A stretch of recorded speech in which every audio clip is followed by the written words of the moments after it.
and that was a perfect opportunity based on Brock's retirement and an opportunity, number one, to go to try to win those races, but a great period in the post-Brock era for me to be with the team. I got Mark on board because I thought that he was underperforming where he was, but we'd watched him and I thought we could work with him. He was the type of driver I liked, fairly selfish and focused on getting the job done, which you need to be. I think any top athlete has the selfish streak. You've really got to think about yourself and the job you've got to do, whether it's rugby or whether it's motor racing. It's no different. And Mark's got that dogged mean streak in him. He's very, very quick. And he's good at developing cars, and of course once we got him settled into the race team and doing the job he was to do there, then we introduced him into then looking at our product with an HSV and criticising that in a constructive way, and helping us improve it. And he's now part of all the product development process we have here, and he's an integral part of everything that goes on.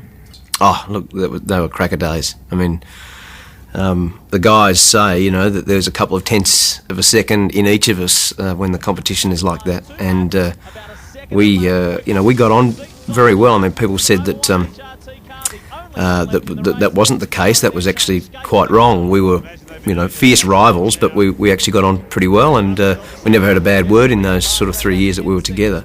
But the rivalry was fantastic. I mean, some of the races, that wet race at Phillip Island, where we were both out of control on the lead, for the lead on the first lap, and another couple of others. Oran Park is one that comes to mind. Eastern Creek is another one that comes to mind, where we battled away, desperately trying to beat each other, and as a consequence, it ended up, forging a great result for the team. Lowndes and I think, because we demanded so much of the car development come as a consequence of us driving the cars at 11 tenths all the time.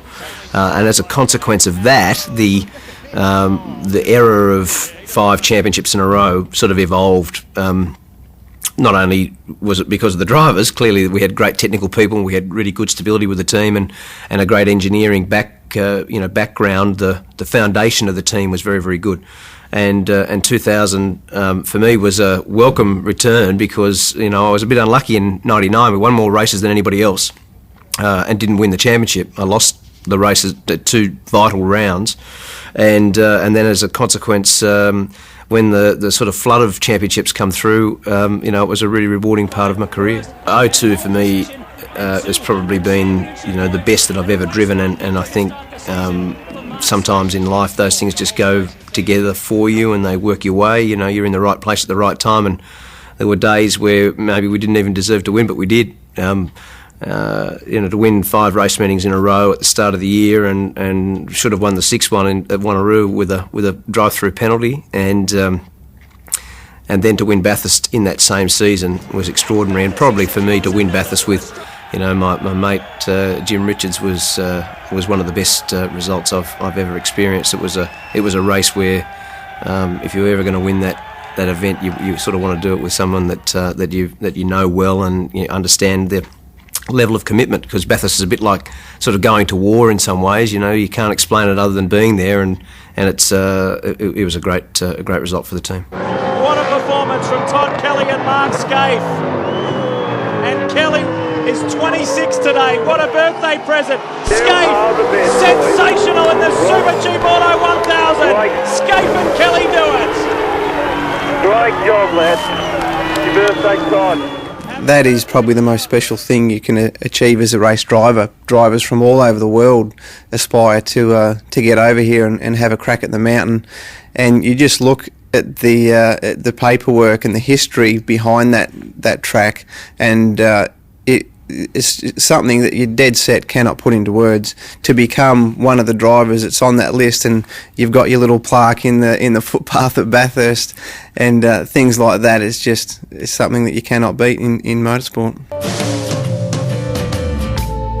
Success breeds success. This undeniable truth is at the very core of HSV's race relations philosophy. Since the inception of the company, motorsport has been intricately woven through every facet of the business. The on-track success of HRT and the HSV dealer team is reflected in each vehicle. Champion drivers like Mark Scaife, Greg Murphy, the Kelly brothers and Garth Tander all represent HSV as ambassadors. The drivers work closely with HSV's engineers in product development, so that when a vehicle rolls off the assembly line, it's undergone extensive research and hundreds of hours testing. The on-road performance of every HSV produced benefits from the company's race relations.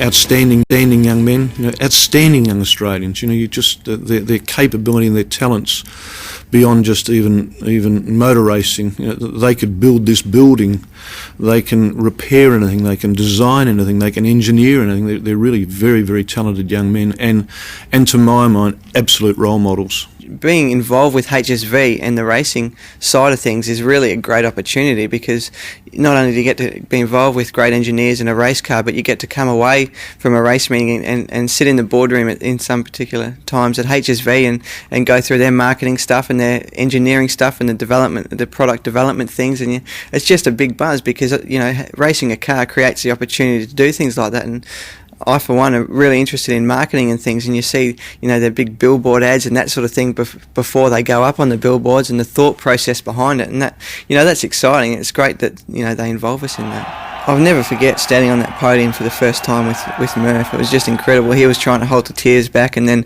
that sparked me off a bit, and Murph was a fantastic guy to win it with as well. He's so emotional and such a good friend to myself and the team at that point. It was just an incredible thing. It's something that, I haven't got a good memory, but I can tell you now that I'll remember that day. As a weekend, as far as a race weekend goes, you cannot think of any better way to have it than to have a dominant car for all the days leading up to the qualifying, to qualify fastest, to put the thing on pole in the shootout and win the race. And then you put that with our circuit and history and legend of Bathurst, and you put all that together in one go. I mean, it's a pretty special moment, a special time, and for me, as you say, that there's not really anything in my career that comes close to that whole package of doing that. And the lap that we did on that Saturday in the shootout was something you'd like to be able to package and be able to bring back on other occasions. But it was a I know hopefully it's not a one-off, but it's not often that everything does gel together so well that the driver feels such in tune with the equipment that he's got to work with, and the team has done everything they possibly can and done it the best they possibly can, and it's worked. And you put all those little ingredients together and it all comes together, because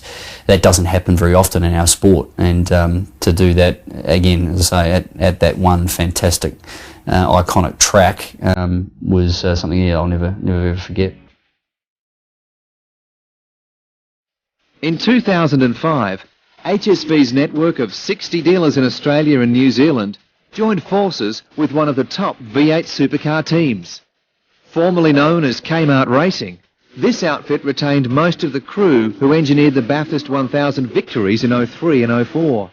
Rebranded the HSV dealer team, the new look was complemented by one of the fastest driver combinations in the country.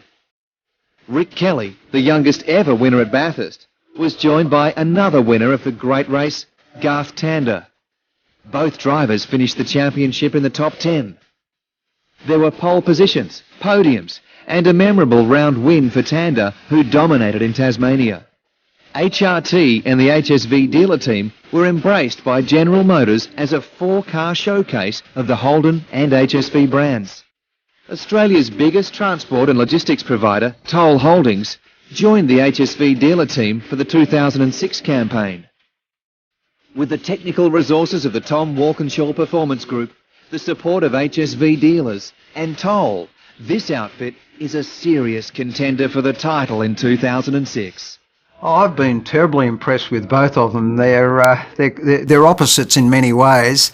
Obviously, their common theme is their passion for what they're doing, but one's a country boy, the other one is the consummate professional in many ways. I love the fact that Rick's parents follow him around, support his career as hard as they do, and with Garth, of course, his wife's still heavily involved and supportive.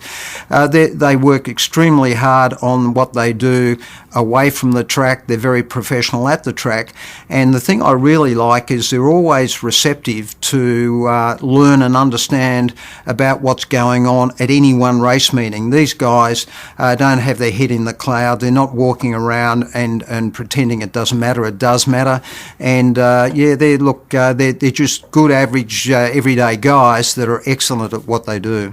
I spent a long time at Gary Rogers Motorsport.